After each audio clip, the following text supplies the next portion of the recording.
विचारधारा की लड़ाई में गुम हो रही मीडिया की पहचान। कोई समझौता नहीं, संतुलन के साथ खबरों के सफर की नई शुरुआत। खबरें जो आपको सीधे जोड़ती हैं हमसे, जिनका आपकी जिंदगी पर होता है सीधा असर। खबरों की वही तस्वीर, बिना बदले बिना डरे, जज्बा सच का लिए, सच दिखाते हैं।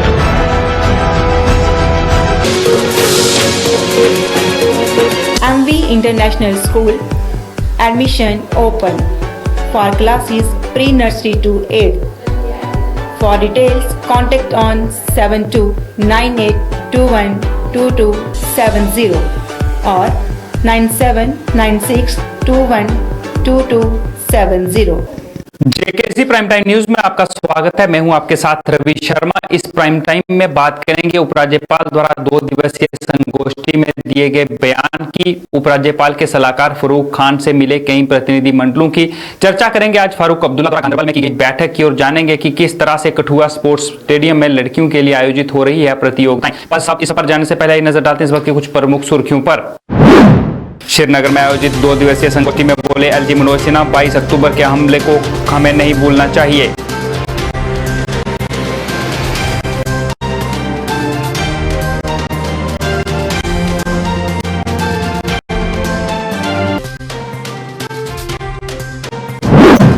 कश्मीर में आज कश्मीर के स्थानीय लोगों ने पाकिस्तान के खिलाफ श्रीनगर में किया प्रदर्शन। यूएन ऑफिस तक निकाला मार्च, सौंपा ज्ञापन, पाकिस्तान के खिलाफ कार्रवाई की मांग।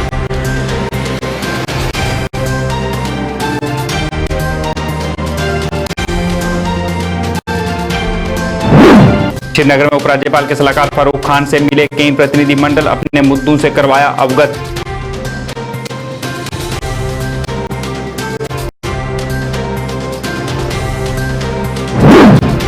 गांधरबल मिनी सचिवालय में डॉक्टर फारूक अब्दुल्ला ने की बैठक। क्षेत्र के विकास के कई मुद्दों पर हुई चर्चा।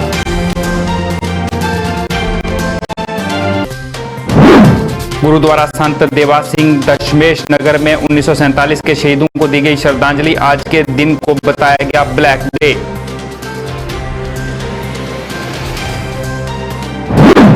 और जिला स्पोर्ट्स स्टेडियम में लड़कियों के लिए किया गया प्रतियोगिताओं का आयोजन। कई लड़कियों ने लिया भाग।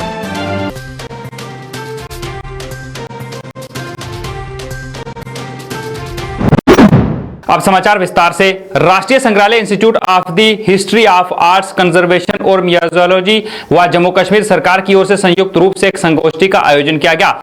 22 अक्टूबर 1947 की यादें विषय पर आयोजित 2 दिवसीय संगोष्ठी में उपराज्यपाल मनोज सिन्हा मुख्य तौर से मौजूद रहे। उन्होंने अपने संबोधन में कहा कि हम सभी को यह नहीं भूलना चाहिए कि पाकिस्तान ने 22 अक्टूबर 1947 को मुजफ्फराबाद के लोगों पर कैसे हमला किया था। हजारों पुरुषों, महिलाओं और बच्चों को बर्बरता से मार डाला था। इसके साथ ही पाकिस्तान के खिलाफ लड़ाई में कश्मीर के लोगों द्वारा दिए गए बलिदान को भी हमें नहीं भूलना चाहिए। कार्यक्रम में उपराज्यपाल के सलाहकार बशीर अहमद खान सहित कई और प्रशासनिक अधिकारी भी मौजूद रहे। मैं समझता हूँ अब समय आ गया है, हमें इस काम को बड़ी मुस्तैदी से करना चाहिए। पाकिस्तान के विश्वासघात, जम्मू कश्मीर के अवाम की पाकिस्तानी फौज और उसके प्रॉक्सी फोर्सेस के खिलाफ दिलेरी और बहादुरी की कहानियां, हमारे सेना के वीर जवानों की कुर्बानी सभी तक पहुंचे, यही इस सिंपोजियम और एग्जीबिशन का उद्देश्य है और लक्ष्य। बहुत लोगों को शायद नहीं पता होगा, 26 अक्टूबर 1947 को जब जम्मू कश्मीर भारत का अभिन्न अंग बन गया था, तब भी यह भयावह मंजर और पाकिस्तान के आतंक का खेल जारी रहा। उस वक्त भी भ्रांतियां फैलाई गई कि कश्मीर के अवाम के खिलाफ पाकिस्तान द्वारा चलाया जा रहा आतंक अब रुक जाएगा, लेकिन ऐसा नहीं हुआ।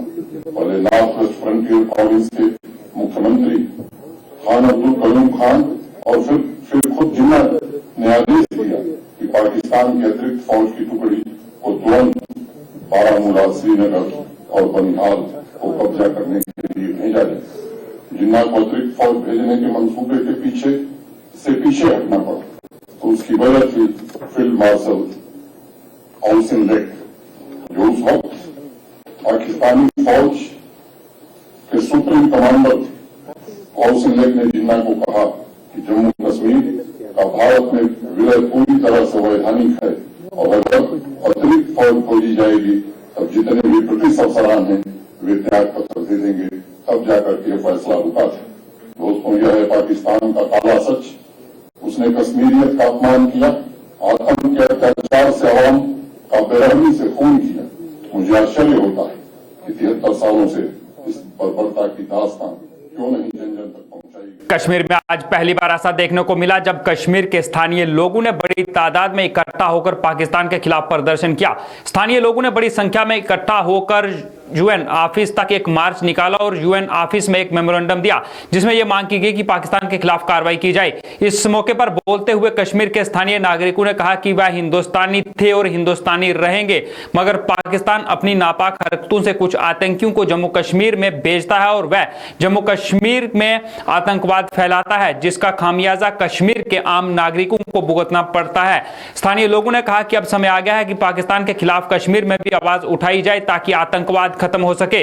There is only one solution. One solution. One solution. There is only one solution. One solution. हम हिंदुस्तानी हैं. हिंदुस्तान हमारा है. हम हिंदुस्तानी हैं. There is only one solution. One solution. One solution. Pakistani दहशतगर्दी को बंद करो. बंद करो. पाकिस्तानी दहशतगर्दी को बंद करो. बंद करो. हम हिंदुस्तानी हैं. Hindustan. Only one solution. One solution. One solution. है क्योंकि हमें लगता है कि अब वक्त आ गया है कि जो नेशनलिस्ट कश्मीरीज हैं, जो साइलेंट मेजॉरिटी है मेरे ख्याल से, जो जिन्होंने हमेशा अब तक अपनी जुबान बंद रखी खौफ की वजह से, दहशतगर्दी के खौफ की वजह से, जो बॉर्डर पार से होता है, जो सर पार से, जो वहां से पाकिस्तान से आते हैं इन्फिल्ट्रेट होके और जो यहाँ पे दहशतगर्दी फैलाते हैं, उनके डर से जो हमारी जुबानें बंद थी इतने सालों से, उसका एक रीजन ये भी है कि यूनाइटेड नेशंस ने कभी पाकिस्तान स्पॉन्सर्ड टेररिज्म को कंडेम किया ही नहीं। हम हिंदुस्तानी थे, हिंदुस्तानी रहेंगे, हिंदुस्तानी मरेंगे। हमें अपने हाल पे छोड़ दीजिए। पाकिस्तान को जो करना है वो अपने देश को पहले ठीक कीजिए, फिर कश्मीर की तरफ वो ध्यान दे दीजिए। यूनियन टेरिटरी जम्मू कश्मीर के लिए एक इतिहासी दिन है। आज जम्मू कश्मीर के इतिहास के पन्ने फिर से खोले गए।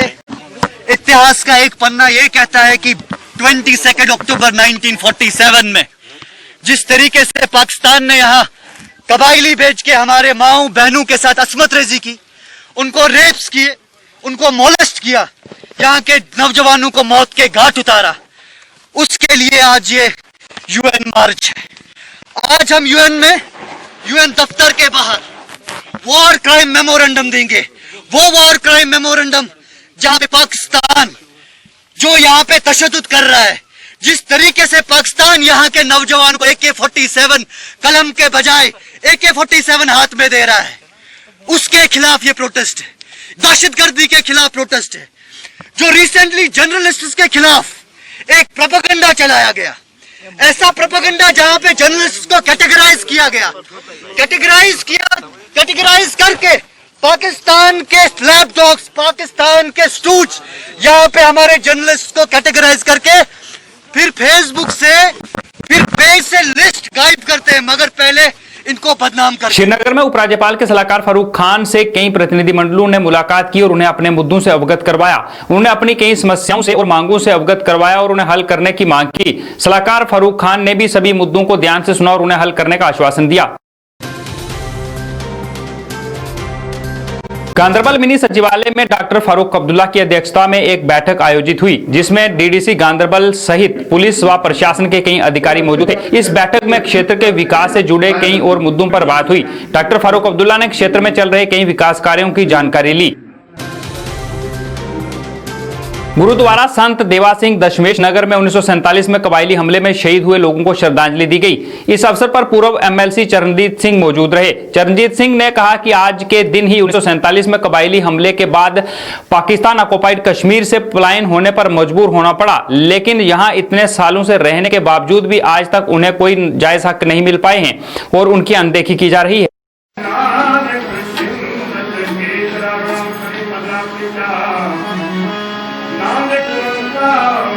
1947 ਦੇ ਉਹਨਾਂ ਸ਼ਹੀਦਾਂ ਨੂੰ ਜਿਨ੍ਹਾਂ ਨੇ ਆਪਣੇ ਧਰਮ ਦੀ ਖਾਤਰ ਦੇਸ਼ ਦੀ ਖਾਤਰ ਕੁਰਬਾਨੀਆਂ ਦਿੱਤੀਆਂ ਨੇ ਔਰ ਉਹ ਕੁਰਬਾਨੀਆਂ ਨਹੀਂ ਦਿੰਦੇ ਅੱਜ ਜੰਮੂ ਕਸ਼ਮੀਰ हिंदुस्तान का आसान नहीं होना सी और इतनी कुर्बानी देने के बाद भी साढ़े जड़े POK तो फौजी आए सी POK तो उन्होंने कुछ नहीं मिलिया और जो भी मिलिया अगर 5 लाख 5.5 लाख दिता वो कुछ भी नहीं है। लोगों की डिमांड है कि भाई सानू जस्टिस होना चाहिए है। जो जस्टिस अज तक सारे नाल नहीं होया असी जस्टिस मंगते हैं भाई लोगों सरकार को भाई इन्होंने लोगों नाल इंसाफ होना चाहिए है। उन्होंने अपना पुराना जिहड़ा इतिहास है वो दस सकीए और नाल पूरी सरकार नूं ये दसीए कि असी इस सारे साके विच कितनियां कुर्बानियां दे के उस वक्त जम्मू कश्मीर की स्टेट बचाई और उहदे एवज विच अज तक सानू किसी किस्म का कोई सहूलत कोई चीज़ की नहीं गई। जमीनां दित्तियां गईयां, पैसे लै ले, क्वार्टर दिते गए, उहदे पैसे लै ले और अज तक असी पैकेज लोड़ रहे हैं। लेकिन हर रोज कोई ना कोई ऐसा ऑर्डर करके साढ़े ज्यादतियां कीतियां जानियां। जिला स्पोर्ट्स स्टेडियम कठुआ में लड़कियों की अंडर 14, 17 और 19 खेल प्रतियोगिताएं करवाई गई जिनमें कई लड़कियों ने भाग लिया। इस अवसर पर लड़कियों में काफी उत्साह देखने को मिला। लड़कियों ने इस मौके के लिए प्रशासन का धन्यवाद किया और इससे लाभदायक बताया।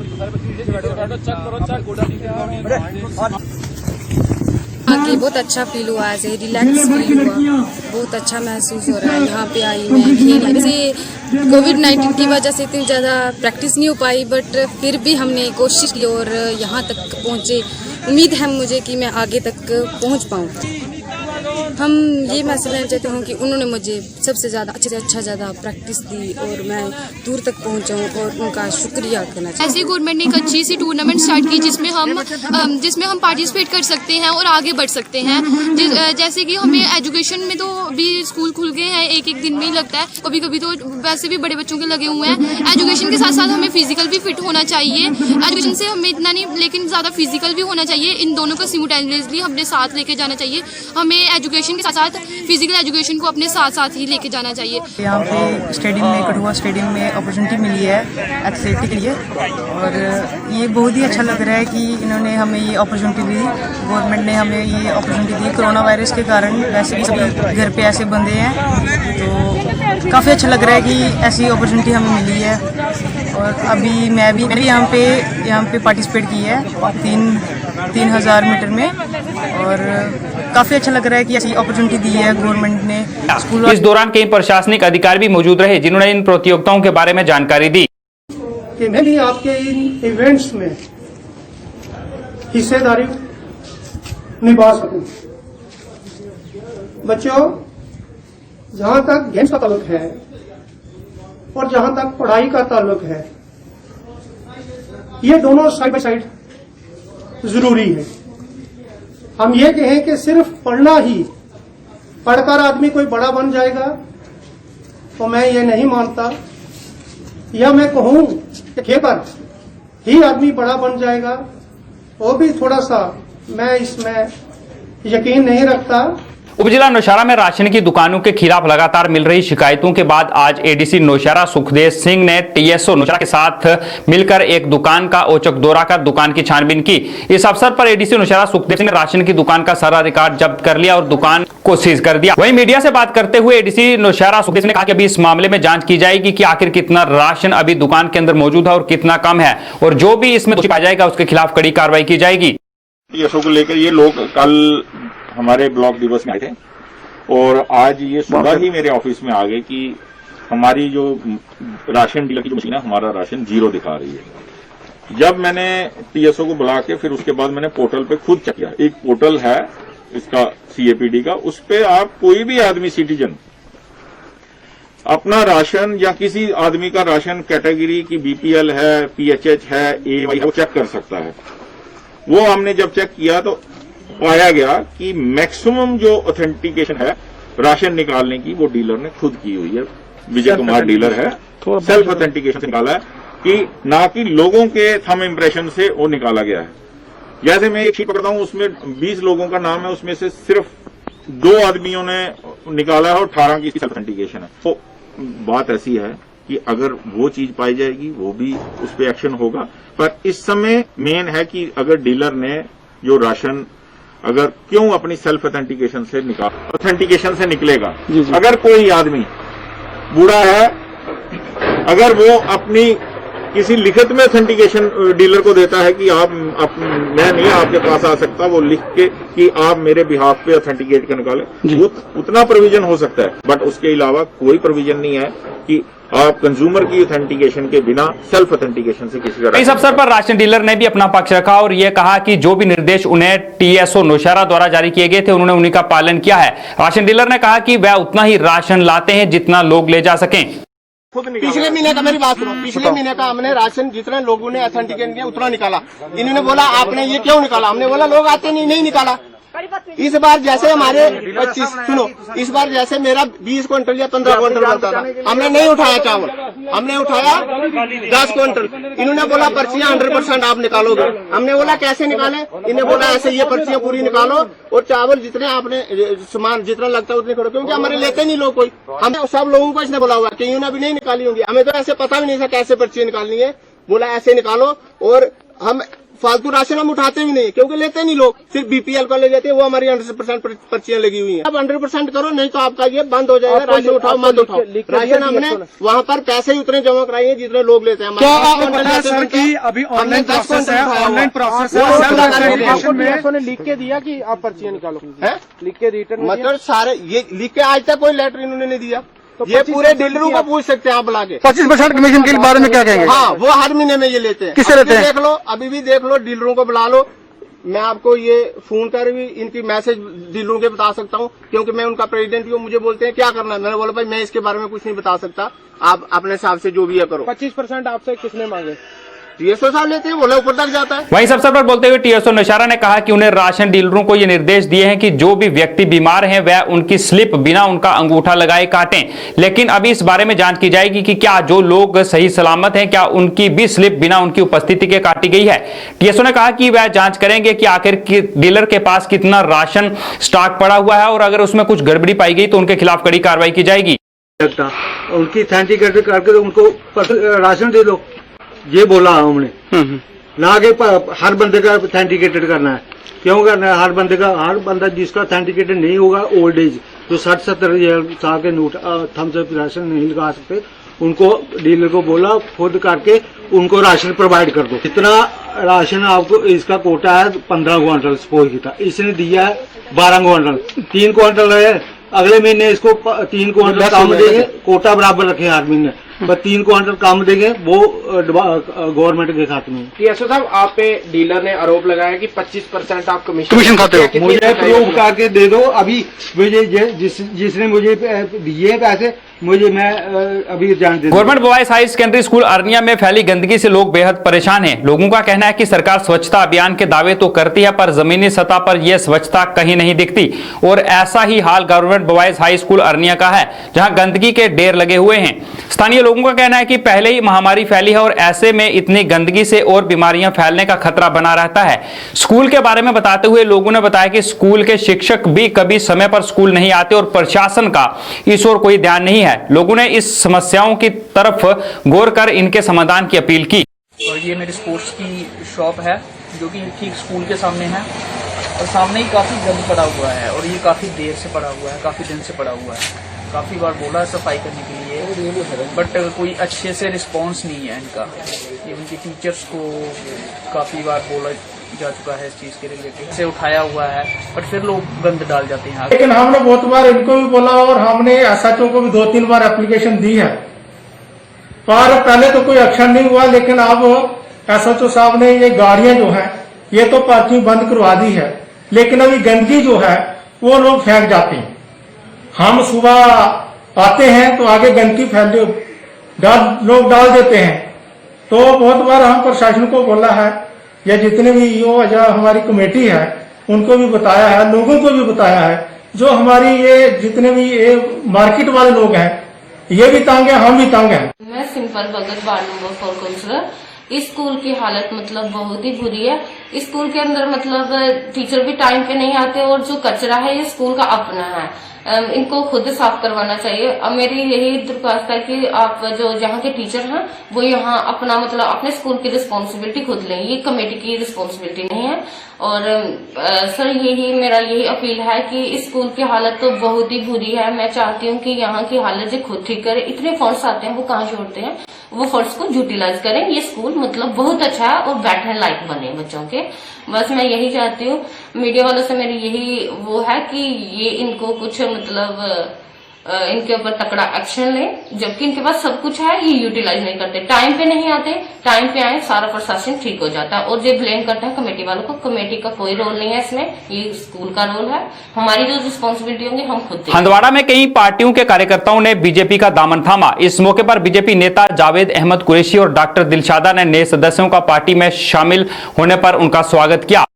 कैसे गरीब आवाम की खिदमत करती आई है, इससे ये गरीब आवाम खुश है। मेरे दोस्तों, मैं आपसे कहना चाहता हूं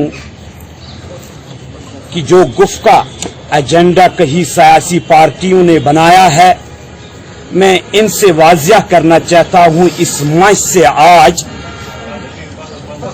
ये एजेंडा वहीं गुफ्का रोड पर ही हो कि ये कश्मीरी अवाम इसको तस्लीम करने के लिए तैयार नहीं है। बीजेपी माइनॉरिटी मोर्चा द्वारा अनंतनाग में गुज्जर बकरवाल कन्वेंशन का आयोजन किया गया। इसमें बड़ी संख्या में लोगों ने हिस्सा लिया। कन्वेंशन में पंचायत उपचुनावों के अलावा कई और मुद्दों पर भी चर्चा की गई और इस समुदाय के लोगों की समस्याओं को भी उजागर किया गया। इस मौके पर राज्य महासचिव माइनॉरिटी मोर्चा चौधरी रोशन भी मौजूद रहे। उन्होंने सरकार से फॉरेस्ट एक्ट लागू करने, गोजरी भाषा को आधिकारिक भाषा का दर्जा देने के अलावा कई और मांगों को भी पूरा करने की अपील की। मोर्चा का प्रोग्राम किया था जिला अनंतनाग में। तो हमारे प्रोग्राम करने का यही मकसद था कि आज आने वाले जो इलेक्शंस हैं तो उसके लिए तैयारी करनी और हमारे लोगों के जो मसाइल हैं, मैं सरकार से गुजारिश करता हूं, हमारा फॉरेस्ट राइट एक्ट है, हमारे बहुत सारे मसाइल हैं जो हमारे लोगों के, वो जल्द अज जल्द फॉरेस्ट राइट एक्ट को लागू किया जाए। जो हमारी गोजरी जबान है उसको सरकारी जबान का दर्जा दिया जाए। इस तरह बहुत सारे मसाइल हैं, हमने उस पर बातचीत की और इंशाल्लाह रहमान हम उस पर काम कर रहे हैं, हम हल कराएंगे और सरकार से हम एक बार फिर मुतालबा करते हैं, पुरजोर मुतालबा करते हैं कि हमारे मसाइल जल्द अज जल्द हल करें। तो इंशाल्लाह रहमान जो हमारे आपने पिछली बार भी देखा कि जो हमारे गुजर बस्तियां हैं वहां से इस वक्त बहुत ज्यादा लोग हमारे जीत कर आए। जिस तरह हमने आपको बता दो, हमारे डिस्ट्रिक्ट अनंतनाग में इस वक्त 16 में से 9 हमारी गुजर कम्युनिटी के बीडीसी हैं। जिला सांबा के विजयपुर में एक जागरूकता शिविर आयोजित किया गया, जिसकी अध्यक्षता मुख्य बागवानी अधिकारी सांबा अनिल कुमार ने की। इस शिविर में स्ट्रॉबेरी की खेती को बढ़ावा देने पर चर्चा की गई और किसानों को जागरूक भी किया गया। मुख्य बागवानी अधिकारी सांबा ने किसानों को अपने संबोधन में कई योजनाओं का फायदा उठाने और एकीकृत खेती करने के लिए प्रेरित किया।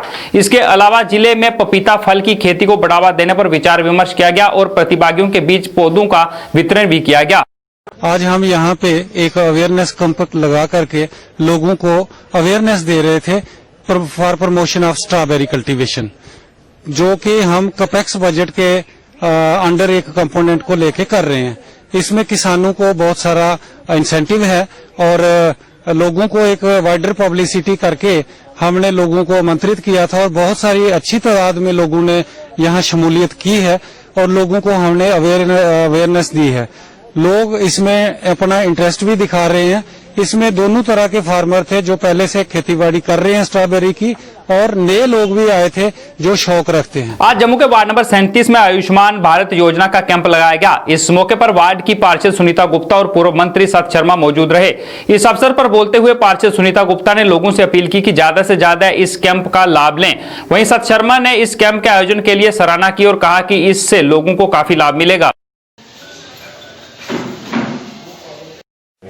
आज वार्ड नंबर 37 में 3 मूर्ति के साथ गली लग रही, उसमें 4 लाख की लागत का काम हमने शुरू किया है, क्योंकि लगातार से काम कहीं ना कहीं तो हम शुरू करवाते ही रहते हैं। कोरोना की वजह से कुछ थोड़ा सा रह गया था, तो वो अभी लगातार से काम हमारे चल रहे हैं। तो मैं एक अपील करूंगी जानीपुर की जनता से, क्योंकि आपकी कोई गली ऐसी नहीं रहेगी जो बनाई नहीं जाएगी, पर थोड़ा सा समय लगेगा। वार्ड नंबर 37 में शिवालकपुर में आयुष्मान इंश्योरेंस का कैंप जो है उसका शुभारंभ किया है। यहाँ की हमारी ऑनरेबल कारपोरेटर श्रीमती सुनीता गुप्ता, मेरे मंडल के अध्यक्ष रवीश जी और पार्टी के सभी प्रमुख कार्यकर्ताओं के साथ आज मैं देख रहा हूँ कि भारी मात्रा में यहाँ पर भीड़, मातृशक्ति सब जो है आयुष्मान इंश्योरेंस स्कीम का जो है फायदा लेने हेतु जहाँ पर एकत्रित हैं। देश के प्रधानमंत्री जी ने यहाँ के हमारे honourable lieutenant governor Manoj Sinha ji के आह्वान के बाद, हालांकि ये आयुष्मान स्कीम जो थी आम जनता के लिए पूरे भारतवर्ष में कहीं अवेलेबल नहीं है। उन्हीं लोगों को जो मेडिकल एक्सपेंसेस अफोर्ड नहीं कर पाते थे उन्हीं के लिए ये जो उपलब्ध थी, लेकिन जम्मू कश्मीर में ये हर एक नागरिक के लिए, चाहे वो अमीर है, चाहे वो गरीब है, चाहे वो नौकरी कर रहा है, चाहे वो रिटायर्ड है, हर एक के लिए ये स्कीम जो है उपलब्ध है। रियासी की पंचायत बागा कोटली के लोगों ने आज जिला मुख्यालय में शांतिपूर्वक विरोध किया और विरोध करने की वजह यह रही उनकी पंचायतों को कटरा ब्लॉक से जोड़ा जा रहा है। इसी का विरोध करते हुए उन्होंने एक प्रेस कॉन्फ्रेंस का आयोजन किया। उनका कहना था कि वो रियासी ब्लॉक के साथ रहना चाहते हैं और अपनी बैक टू विलेज कार्यक्रम में भी मांग रख चुके हैं और जिला प्रशासन के समक्ष भी अपनी बात रखी गई है। उन्होंने कहा कि उनकी तहसील भी कटरा है, उनकी तहसील को भी रियासी से जोड़ा जाए ताकि उनके सब काम रियासी में हो सकें। उन्होंने कहा कि अगर उनकी बात नहीं मानी गई तो प्रदर्शन किया जाएगा। साड़ी सारे को पहले गल ये है कि साड़ी जी पंचायत कोटली मनोत्रिया A+B कोटली एंड कारूआ उसी जोड़ा देने कटरा ब्लॉक कन्ने, अस कटरा ब्लॉक कन्ने नहीं जाना चाहते हैं। अस ऑलरेडी रियासी कन्ने जुड़े दे हैं, साड़ी खानदानी इत्थे गए मतलब इस ब्लॉक कन्ने जुड़े दे, पिछे खानदानी पुश्तां इत्थे जुड़ी दियां और अस ओहदा विरोध करने अज जेहड़ा मोमेंटम असें तैयार कीते दा और DC मैम जी देने जा रहे हैं और ओहदे पर असें एक जेहड़ी प्रेस कॉन्फ्रेंस जेहड़ी तुहाडे कन्ने करा रहे हैं और मीडिया तुहाडे माध्यम कन्ने जेहड़ा ये है कि अस ब्लॉक कटरा कन्ने नहीं जाना चाहते, ओहदा विरोध करा रहे हैं। पूरी पंचायतां A एंड B ओहदा विरोध करा दे। अगर साड़ा मसला हल नहीं होया तो अस रोड ब्लॉक करने और अस एजुटेशन पर उतरी आके ये अस मुहिम लइए घरा दा चले दे हैं और ओहदे कन्ने कन्ने साड़ी तहसील कटरा जेहड़ी है ओहदा असें काफ़ी पहले भी जिक्र किया, एडमिनिस्ट्रेशन कन्ने भी किया, गौरमेंट कन्ने भी किया। बैक टू विलेज कार्यक्रम च भी साड़ी ये मतलब प्रक्रिया जारी रही है कि असें जेहड़ी तहसील वो भी असें रियासी चाहते हैं। तो ये जेहड़ा अस DC मैम की एडमिनिस्ट्रेशन की ये आखना चाहते हैं कि जेहड़ा भी साड़ा अज तक जेहड़ा मोमेंटम है जेहड़ा पेश करा रहे हैं उहदे पर इंप्लीमेंट किया जाए। LG गवर्नर साहब अगे भी अपील करने हैं कि साड़ी जेहड़ी गल जेहड़ी सुनी। सीनियर एडवोकेट शेख मुख्तियार द्वारा आज सुरनकोट में एक पत्रकार वार्ता का आयोजन कर बफलियाज में 2 ब्लॉक बनाने की मांग की गई। शेख मुख्तियार का कहना था कि बफलियाज में 25 पंचायतें हैं और इन्हें 2 ब्लॉकों में विभाजित किया जाना चाहिए ताकि विकास हो सके। उन्होंने जल्द से जल्द इसके लिए कदम उठाने की मांग की। हम ब्लॉक बफलियाज से बिलोंग करते हैं। मुगल रोड बफलियाज ब्लॉक एक पसमानदा इलाका है, RBA कैटेगरी का इलाका है, पिछड़ा हुआ इलाका है। मैं DC साहब से ये पूछना चाहूंगा और LG गवर्नमेंट से ये पूछना चाहूंगा कि ये भेदभाव जो है, ये डिस्क्रिमिनेशन जो है, ये हमेशा हमारे ही साथ या कहीं कानून पत्रों में लिखा हुआ है कि जो दबे हुए लोग हैं उनको और दबाओ आप। ये हमारी 6-7 पंचायतें काट के सुरनकोट A और सुरनकोट B कंस्टिट्यूंसी बनाने का मतलब क्या है? अगर 25 पंचायतों में मुश्तमिल हमारा ब्लॉक है, क्या उसकी 2 कंस्टिट्यूंसी नहीं बन सकती? जहां 2 लोग मेंबर बने, जहां और डेवलपमेंट हो।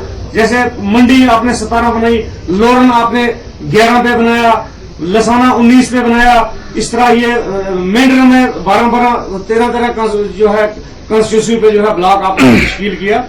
मेरी ये रिक्वेस्ट रहेगी कि ये भेदभाव मत करें।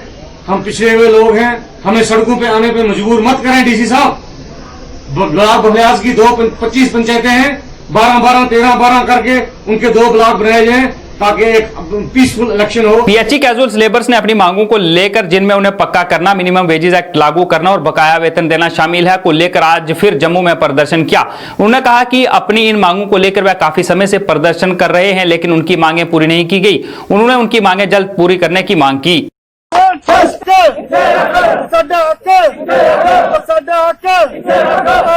आया है कि चाहे कैजुअल लेवल है, चाहे डेली वेजर है या TDL, PDL जितने भी हैं उनकी सीनियरिटी लिस्ट जो है ज्वाइंट बननी चाहिए। SRO 380 के तहत इनको रेगुलाइजेशन करना चाहिए। हैंडीकैप लोग जो हैं बहुत सारे इस दुनिया से जा चुके हैं। हम ये कहना चाहते हैं SRO 43 तो इनको लागू नहीं होता और हम ये कहना चाहते हैं सेंटर की सरकार जो और जम्मू कश्मीर के जो हेड हैं मनोज सिन्हा साहब से अपील करते हैं। फिलहाल हमने 15 दिन का सरकार को अल्टीमेटम दिया, अगर 15 दिन के अंदर अंदर ये सेटल नहीं करेंगे, जम्मू में हर जगह प्रोटेस्ट होगा, ऑलरेडी भी चल रहा है। आज डाक बंगला रियासी में पीडब्ल्यूडी के अस्थायी कर्मचारियों ने काम छोड़ो हड़ताल की। इस मौके पर उन्होंने सरकार के खिलाफ नारेबाजी की। उनका कहना था कि पिछले काफी दिनों से वो बकाया वेतन देने और स्थायी करने की मांग को लेकर प्रदर्शन कर रहे हैं, पर उनकी किसी ने कोई सुध नहीं ली। उन्हें जल्द से जल्द उनकी सभी मांगे पूरी करने की अपील की।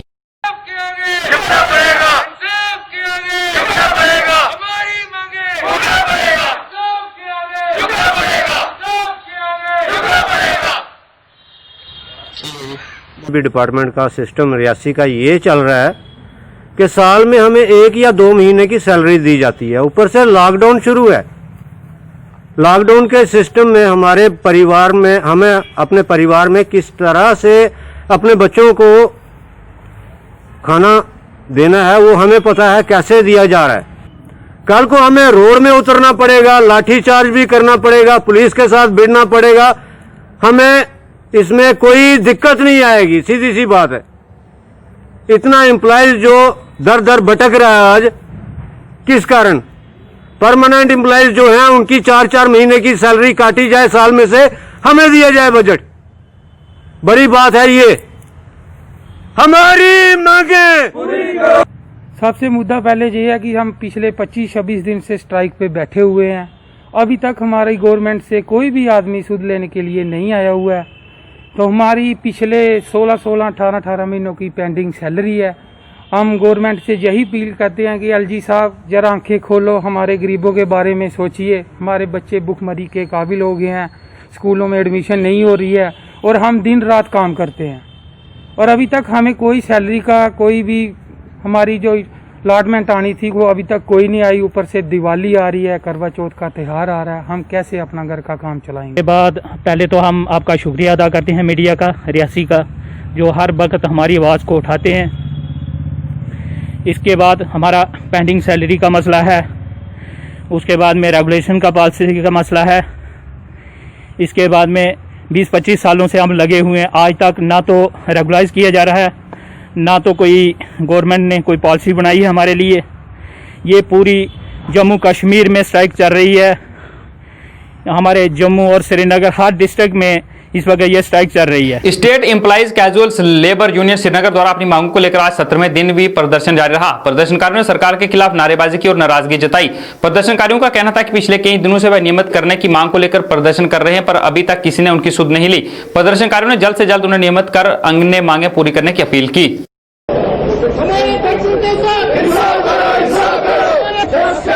का डेलीवेजर है, लास्ट मोर देन 25 ईयर से हम यहाँ काम कर रहे हैं एज ए डेलीवेजर, मगर जितने गवर्नमेंट यहाँ अभी तक आए हैं किसी ने हमारी तरफ ध्यान नहीं दिया है। हमारी डिमांड है रेगुलराइजेशन पॉलिसी और मिनिमम वेज एक्ट कि हम गवर्नर इंतजामिया से और चीफ सेक्रेटरी साहब से पुरजोर गुजारिश करते हैं कि हमारी जो लॉन्ग पेंडिंग जेन्युइन डिमांड्स हैं वो पूरा किया जाए। J&K casual labour United front ने अपनी मांगों को लेकर जिनमें पक्का करना, मिनिमम वेजेस एक्ट लागू करना और बकाया वेतन शामिल को लेकर आज फिर गांधरबल में प्रदर्शन किया। उन्होंने कहा कि अपनी इन मांगों को लेकर काफी समय से प्रदर्शन कर चुके हैं, लेकिन उनकी मांगे पूरी नहीं हुई। उन्होंने उनकी मांगे जल्द पूरी करने की मांग की और मांग पूरी न होने पर उग्र प्रदर्शन की चेतावनी भी दी।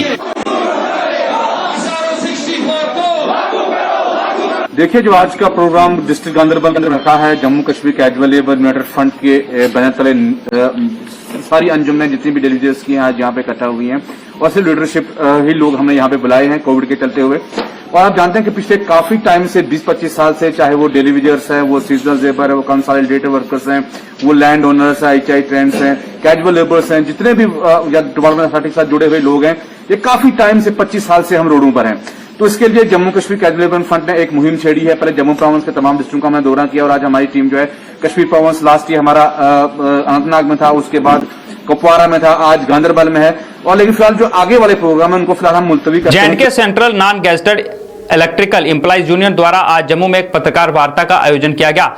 यूनियन के सदस्यों का कहना था कि पिछले काफी समय से वो नियमित करने की मांग कर रहे हैं, जिसके बाद बाकी क्षेत्रों के कई डेलीवेजर्स को नियमित किया गया, पर जम्मू और कठुआ के अभी भी 1320 लोग हैं जो नियमित होने का इंतजार कर रहे हैं। उन्होंने उन्हें पक्का करने और उनकी अन्य मांगे पूरी करने की अपील की। लखनपुर से लेकर बनिहाल तक इलाका पड़ता है, बनिहाल, डोडा, किश्तवाड़, उधमपुर तक, बल्कि पिछली 14 अगस्त को 19 को लिस्ट निकाली गई थी, उनमें से 13 का लगा हुआ लड़का भी परमानेंट हो चुका है। लेकिन जम्मू और कठुआ का डेली वेजर 97 का लगा हुआ अभी तक इंतजार कर रहा है कि हम कब आते होंगे। जब भी हम डिपार्टमेंट के पास जाते हैं तो कभी चीफ इंजीनियर साहब, कभी कोई ना कोई बहाना लगा देता। तो मैं मीडिया के माध्यम से डिपार्टमेंट और सरकार को जो चेतावनी देना चाहता हूँ कि जब भी इनका मसला हल नहीं किया गया, इनको रेगुलाइज नहीं किया गया, तो हमें मजबूर होकर एजुकेशन करना पड़ेगा। और एजुकेशन भी ऐसा होगा कि शायद किसी ने नहीं देखा होगा, हम पूरे सिस्टम को पैरालाइज कर देंगे, डिपार्टमेंट को मजबूर कर देंगे कि जम्मू के लोगों को भी आप इतना मजबूर मत कीजिए। आइए अब चलते चलते नजर डालते हैं आज के मौसम और तापमान पर।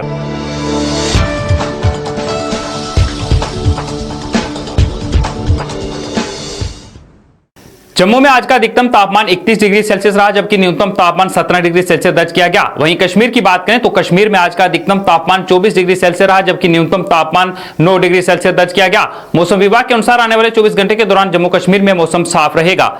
जेकेसी प्राइम टाइम न्यूज में फिलहाल इतना ही। मुझे और मेरी टीम को दें इजाजत, मगर आप देखते रहे जेकेसी न्यूज। नमस्कार। MV international school admission open for classes pre nursery to 8। For details, contact on 7298212270 or 9796212270। खोने लगी हैं खबरें, दम तोड़ने लगे हैं सरोकार, विचारधारा की लड़ाई में गुम हो रही मीडिया की पहचान। कोई समझौता नहीं, संतुलन के साथ खबरों के सफर की नई शुरुआत। खबरें जो आपको सीधे जोड़ती हैं हमसे, जिनका आपकी जिंदगी पर होता है सीधा असर। खबरों की वही तस्वीर, बिना बदले बिना डरे, जज्बा सच का लिए, सच दिखाते हैं।